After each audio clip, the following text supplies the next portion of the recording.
पूर्व वित्त मंत्री पी चिदंबरम ने वक्फ संशोधन अधिनियम 2025 को लेकर सरकार पर तीखा हमला किया है। उन्होंने इस अधिनियम को अल्पसंख्यकों पर सीधा प्रहार बताया और कहा कि ये सरकार के हिंदुत्व एजेंडे का हिस्सा है। सुप्रीम कोर्ट द्वारा अधिनियम के कुछ विवादास्पद प्रावधानों पर रोक लगाने के बाद चिदंबरम ने सरकार की मंशा पर सवाल उठाए हैं। आइए इस पूरे घटनाक्रम को एक कहानी के माध्यम से समझते हैं। दिल्ली की सर्द शाम थी और संसद भवन के गलियारों में बहस की तपिश बरकरार थी। वक्फ संशोधन विधेयक 2025 पर चर्चा हो रही थी, लेकिन माहौल में तनाव साफ महसूस किया जा सकता था। विपक्षी नेता पी चिदंबरम अपनी सीट पर बैठे गहरी सोच में डूबे थे। उन्हें लग रहा था कि ये विधेयक सिर्फ एक कानूनी संशोधन नहीं, बल्कि एक गहरे एजेंडे का हिस्सा है जो देश के धर्मनिरपेक्ष ताने बाने को कमजोर कर सकता है। विधेयक के प्रावधानों पर तीखी बहस हुई।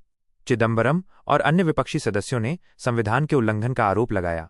उन्होंने पूछा कि कैसे कोई व्यक्ति ये प्रदर्शित कर सकता है कि वो कम से कम 5 वर्षों से इस्लाम का पालन कर रहा है। ये बात उन्हें बेहद अजीब और मनमानी लग रही थी। सबसे विवादास्पद प्रावधानों में से एक ये था कि अगर किसी वक्फ संपत्ति पर सरकारी संपत्ति होने का दावा किया जाता है तो इसका निर्धारण सरकार का अधिकारी करेगा। चिदंबरम ने इसे सरकार का अपने ही मामले में न्यायाधीश बनना करार दिया। उन्होंने ये भी सवाल उठाया कि अगर वक्फ बोर्ड का मुखिया गैर मुस्लिम हो सकता है तो हिंदू संस्थाओं का मुखिया मुस्लिम क्यों नहीं? क्या सरकार इसी तरह के प्रावधान अन्य धर्मों की संस्थाओं में भी लागू करेगी? सरकार ने सभी आपत्तियों को दरकिनार करते हुए विधेयक को संसद में पारित करा लिया।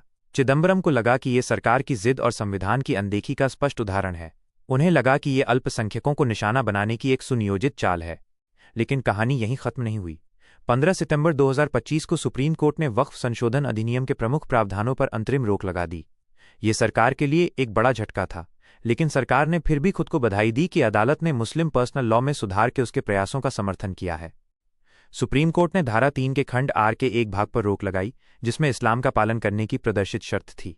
कोर्ट ने कहा कि जब तक राज्य सरकारें इसके लिए कोई तंत्र विकसित करने के नियम नहीं बना लेती, तब तक ये प्रावधान लागू नहीं होगा। अदालत ने धारा 3C की उपधारा 2, उपधारा 3 और उपधारा 4 के प्रावधानों पर भी रोक लगा दी, जो सरकारी अधिकारियों को वक्फ संपत्ति पर निर्णय लेने का अधिकार देते थे। कोर्ट ने निर्देश दिया कि राजस्व अभिलेखों में सुधार तब तक नहीं किया जाएगा और वक्फ को संपत्ति से बेदखल नहीं किया जाएगा जब तक न्यायिक, अपीलीय न्यायाधिकरण और संबंधित उच्च न्यायालय द्वारा इस मुद्दे पर अंतिम निर्णय नहीं किया जाता। गैर मुस्लिमों की नियुक्ति को लेकर भी सुप्रीम कोर्ट ने कुछ स्पष्टीकरण दिए। कोर्ट ने अंतरिम आदेश को केंद्रीय वक्फ परिषद के 22 सदस्यों में से अधिकतम 4 गैर मुस्लिम और राज्य वक्फ बोर्ड के 11 सदस्यों में से अधिकतम 3 गैर मुस्लिम होने तक सीमित कर दिया और साथ ही निर्देश दिया कि मुख्य कार्यकारी अधिकारी के रूप में एक मुसलमान की नियुक्ति का हरसंभव प्रयास किया जाना चाहिए। चिदंबरम ने सुप्रीम कोर्ट के इस अंतरिम फैसले को अपने सवालों का जवाब बताया। उन्हें संतोष था कि न्यायपालिका ने सरकार की मनमानी पर अंकुश लगाया है। उन्होंने कहा, वक्फ संशोधन अधिनियम में दुर्भावना साफ दिखाई देती है। यदि सरकार संविधान के अनुच्छेद -26 का ईमानदारी से पालन करे तो प्रत्येक धार्मिक संप्रदाय या उसके किसी भी वर्ग को यह अधिकार होगा क धार्मिक और धर्मार्थ उद्देश्यों के लिए संस्थाएं स्थापित करने और उनका रखरखाव करने का, ख धार्मिक कार्यों में अपने मामलों का खुद प्रबंधन करने का, ग और घ। चिदंबरम ने देश के बहुजातीय और बहुधार्मिक स्वरूप को संरक्षित एवं सुरक्षित रखने में रुचि रखने वाले सभी लोगों से, विशेषकर हिंदुओं से, वक्फ संशोधन अधिनियम के खिलाफ खड़े होने का आह्वान किया। उन्होंने कहा कि भारत भले ही खुद को धर्मनिरपेक्ष और सहिष्णु मानता हो, लेकिन दुनिया भारत को यहाँ के कानूनों, सरकारी कार्यों और लोगों के सामाजिक व्यवहार के चश्मे से देखेगी।